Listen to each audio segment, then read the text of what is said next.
Hello everyone, आप सब कैसे हो। यहाँ पर आप सभी 10वीं के विद्यार्थियों के लिए खास वीडियो लेकर आए। जिस तरह से आपने थंबनेल में देखा कि अगस्त से पढ़कर हम कैसे टॉप करें।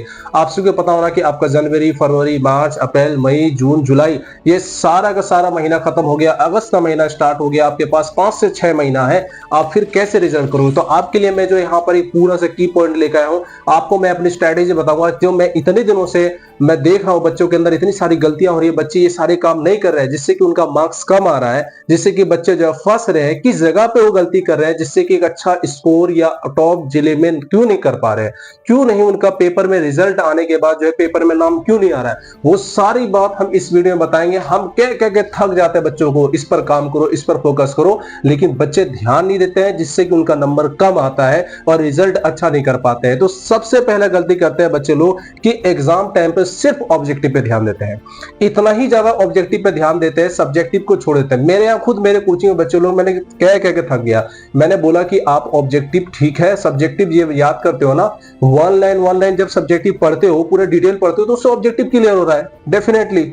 इतना सारा सब कहने के बाद भी बच्चे लोग सिर्फ जो ऑब्जेक्टिव रट लेते हैं, सब्जेक्टिव पे ध्यान नहीं देते, जबकि हम लोग कॉन्सेप्ट के अनुसार बताने का काम करते हैं, पढ़ाने का काम करते हैं। ये नहीं कि सावन के मेंढक की तरह जो है लास्ट टाइम में सिर्फ 2 महीना बच्चा लोग को पूरा एकदम रात दिन कह के पढ़ाना। शुरू से ही बच्चों को जो मोटिवेट करते हैं कि पढ़ना है आपको। तो ऑब्जेक्टिव पे नहीं, सब्जेक्टिव पे ही ध्यान देना चाहिए सबसे ज्यादा, क्योंकि जब हम सब्जेक्टिव पढ़ते हैं तो ऑब्जेक्टिव भी क्लियर होता है। अगर आप पढ़े लिखे तो ये चीज को जान रहे हैं। दूसरा जो मोस्ट इंपोर्टेंट बच्चे लोग यहाँ पे गलती करते हैं, अपने हैंड राइटिंग पर काम नहीं करते हैं। क्योंकि आपको कॉपी जो चेक करता है एग्जामिनर, वो आपको नहीं पहचानता, आपके शकल को नहीं जानता, आपको चेहरे को नहीं जानता कि आप कैसे हो। जानता है तो वो सिर्फ आपके राइटिंग को। तो राइटिंग जो जितना सुंदर लिखेगा, दुल्हन की तरह सजा के लिखेगा, उसको उस तरह से मार्क्स मिलेंगे। तो राइटिंग बहुत जरूरी है। साफ साफ लिखना है, गैप दे के लिखना है, पूरा सटा के नहीं लिखना है, ना ज्यादा बड़ा करना है ना ज्यादा छोटा करना है। मैं राइटिंग पे एक स्पेशल वीडियो लेकर आऊंगा, आप वहां से सीख लीजिएगा। तीसरा जो मोस्ट इंपोर्टेंट है कि बच्चे लोग जो है कॉपी फेयर करने में लग जाते हैं, जबकि उनको खुद से नोट्स बनाना चाहिए। वो क्या करते हैं कि क्लास में फेयर तो करते नहीं है, बस दूसरे कॉपी ले लिया और दिन भर फेयर किया और कह रहे मैं पढ़ाई कर रहा हूं। भाई साहब, लिखना पढ़ाई नहीं है, लिखना पढ़ाई नहीं है। आप जब तक जो है मुंह से बोल बोल के नहीं याद कीजिएगा, लिख लिख कर नहीं याद कीजिएगा। याद करने का सबसे अच्छा तरीका है, जो सभी विद्यार्थी को पता होना चाहिए, कि 3 तरीके होते हैं। कि हम पहले देखते हैं उस चीज को, देखने के बाद ऑब्जर्व होता है, बोलते हैं और सुनते हैं। 3 तरीका होता है। यहाँ बच्चे क्या करते हैं, सिर्फ देखते हैं और बोलते हैं। नहीं, आप देखिए भी, बोलिए भी। जितना याद हो गया आप बंद कर दीजिए किताब, उसको लिख लिख कर रिकॉल कीजिए अपने दिमाग में, उसके बारे में प्रेजेंटेशन बनाइए। ये बहुत जरूरी है। जो मोस्ट इंपोर्टेंट है कि आप सबको तीसरे मार्क्स पे काम करना चाहिए, तीसरे नंबर पे काम करना चाहिए, वो है क्वेश्चन बैंक। बच्चे लोग क्वेश्चन बैंक ले लेना चाहिए। मैं कहता हूं जून ही में ले लेना चाहिए। 6 महीने पहले हमको तैयार रहना चाहिए किस तरह से सवाल आता है। जानते हैं आप एनसीईआरटी का बुक बनाया मैथ, ठीक है, आपने बनाया, भारतीय भवन बनाया, किसी से ना बनाया, जो भी बनाया, लेकिन जो प्रीवियस ईयर में पूछा हुआ क्वेश्चन रहता है वो थोड़ा सा अजीब रहता है। उसका लेवल थोड़ा इजी टू मॉडरेट होता है, आसान भी होता है, मीडियम लेवल का भी होता है, हार्ड लेवल का भी होता है। तो इस पे काम करें। कुछ सवाल तो जानते हैं 9th लेवल का होता है, बच्चे लेवल का होता है, जैसे एससीए वगैरह जो है। लेकिन और भी जगह आप देख सकते हैं जितना भी सवाल है बहुत ज्यादा हार्ड होता है, ठीक है। इसलिए क्वेश्चन बैंक का A to Z सवाल बना होना चाहिए, ऑब्जेक्टिव प्लस सब्जेक्टिव सॉल्व। मेरी बात को ध्यान दे रहे हो, एकदम सॉल्व। उसके बाद क्या है कि आप लोग जो है, आप देखिए बहुत सारे बच्चे क्या कर रहे हैं कि सितंबर आपका महीना, सितंबर तक आप जो है, अक्टूबर तक, नवंबर तक, दिसंबर तक क्या करते हैं, सिलेबस ही कंप्लीट करने में रह गए। नहीं, आप सबको जो है आपका सिलेबस मैक्सिमम जो है सितंबर तक कंप्लीट हो जाना चाहिए। अक्टूबर, नवंबर, दिसंबर, जनवरी प्रैक्टिस प्रैक्टिस, टेस्ट टेस्ट बना देगा आपको बेस्ट। बस प्रैक्टिस, टेस्ट, आप बेस्ट बन गए।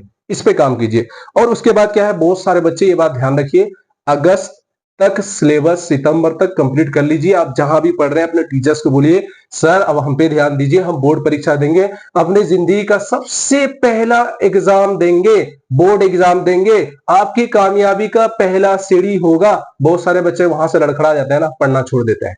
अगर सेकंड डिवीजन, थर्ड डिवीजन हो जाते हैं, पढ़ना छोड़ देते हैं। काफी कम बच्चे ऐसे होते हैं कि पढ़ाई करते हैं। देखिए, मार्क्स की बात नहीं कर रहा हूं मैं, लेकिन आपके पास जब समय है, 24 घंटा टॉपर्स के पास भी है, आपके पास भी, क्यों नहीं आप हार्ड वर्क करते हैं, क्यों नहीं आप मेहनत करते हैं। अपना टाइम वेस्ट मत कीजिए। जिस तरह से मैंने एक रील डाला था, उसमें बताया था, ये रील्स, ये मोबाइल, ये क्रिकेट, ये बहुत सारी चीजें आपकी रह जाएंगी, लेकिन आपके पास आपका समय, आपका जो है पढ़ाई, आपका रिजल्ट, आपका जॉब नहीं रहेगा। फिर ये सारी चीजें आ जाएंगी, लेकिन आप इस पे ध्यान नहीं दे रहे हो। कोई बोलता है तो चल देते हो, ठीक है, इसलिए अभी भी वक्त है, डिस्ट्रैक्शन दूर करो और पढ़ाई पे ध्यान दो। तो आपको सिलेबस कंप्लीट करना है। द मोस्ट इंपॉर्टेंट है कि आपको क्वेश्चन बैंक का टॉपिक के अनुसार पढ़ना है। आपको जो क्वेश्चन बैंक लेना है, मैंने स्पेशल एक वीडियो बनाया था जिसमें बताया था कि आपको ब्रिलियंट का लेना है, ये किसी का भी लीजिए। मैं कहूंगा बस चैप्टर वाइज लीजिए, वन लीनियर लीजिए, बहुत अच्छा रहता है। मैं अपने कोचिंग में चैप्टर वाइज चला रहा हूं, जिसमें मैंने एक स्पेशल वीडियो बनाया था, आप सभी वहां से देखे होंगे। तो चैप्टर वाइज ले लीजिए, उसके बाद वन बाय वन सॉल्व कीजिए। जितना आप सॉल्व करेंगे उतना अच्छा रहेगा। और बहुत सारे ऐसे बच्चे हैं जो मुस्लिम बच्चे हैं, क्या करते हैं, उर्दू पे ध्यान नहीं देते। जो हिंदी वाले बच्चे होते हैं वो संस्कृत पे ध्यान देते हैं, लास्ट टाइम में पढ़ते हैं। आप देखिए ये सब थोड़ा सा डिफिकल्ट होता है, बहुत सारे बच्चे कम मार्क्स ले आते हैं। तो उर्दू नन हिंदी, चाहे आप संस्कृत पढ़े, हिंदी, इस पे भी ध्यान दीजिए। ये नहीं कि मैथ मैथ मैथ, क्या आप मैथ में जो है मैथमेटिक्स में सबसे अच्छा मार्क्स ले आएंगे, बाकी विषय में फेल हो जाएंगे तो क्या पास हो जाएगा? आप सब विषय में फेल कहलाइएगा। एक विषय में फेल हो गया ना तो आपका रिजल्ट फेल दिखाएगा, पास नहीं दिखाएगा, फर्स्ट डिवीजन नहीं दिखाएगा। इसलिए हर एक सब्जेक्ट को बैलेंस कीजिए, टाइम टेबल बनाइए, लिखिए कि इतना इतना घंटा हमको पढ़ना है। 1 घंटा हिंदी पढ़ रहे तो 2 घंटा मैथ पढ़ लो, 2 घंटा सोशल साइंस पढ़ लो, 2 घंटा साइंस पढ़ लो। इसके अनुसार, इस अकॉर्डिंग आपको पढ़ाई करना है। तो मोस्ट इंपोर्टेंट कि नवंबर आते आते, अक्टूबर आते आते आपको मॉडल सेट सॉल्व करना है। मॉडल सेट सॉल्व करने के बाद आपको देखना है कि आपके टेस्ट जब होते हैं कोचिंग में, सप्ताह में भी टेस्ट दीजिए। जैसे हम अपना कोचिंग में भी सप्ताह में टेस्ट ले रहे हैं, आप भी सप्ताह में जो है टेस्ट दीजिए। बोलिए सर कुछ टेस्ट लीजिए हमारा। अगर आप नहीं ध्यान दीजिएगा ना तो फिर कैसे होगा? टीचर देखिए सब अच्छा पढ़ाता है, लेकिन पढ़ने वाला दमदार चाहिए, मेहनत करने वाला ताबड़तोड़ रात दिन एकदम लग जाए बस, ठीक है। टेस्ट दीजिए, आप देखिए कहां पे मेरा मार्क्स कम आ रहा है। मार्क्स कम आने के बाद फिर उस पर आप ध्यान दीजिए, उस पर गौर कीजिए, कहीं मेरा नंबर कम तो नहीं आ रहा है, कहीं मैं ध्यान, कहीं जो मैं फंस रहा हूं तो उसको स्ट्रॉन्ग कीजिए। जैसे मैथ आपका अगर कहीं दिक्कत लग रहा है, सोशल साइंस में आप सब्जेक्ट ही नहीं याद कर रहे तो उस पर ज्यादा मेहनत कीजिए। जो वीकनेस है, जो कमजोरी है, उसको ताकत बनाइए। यही चंद बात आप बस ध्यान रख लेंगे ना, मैं कह देता हूं आपका रिजल्ट नहीं, आपका नाम ही नहीं, आपका पेपर में नाम आने से कोई नहीं रोक सकता। बस इसी इसी पे आप मेहनत कीजिए।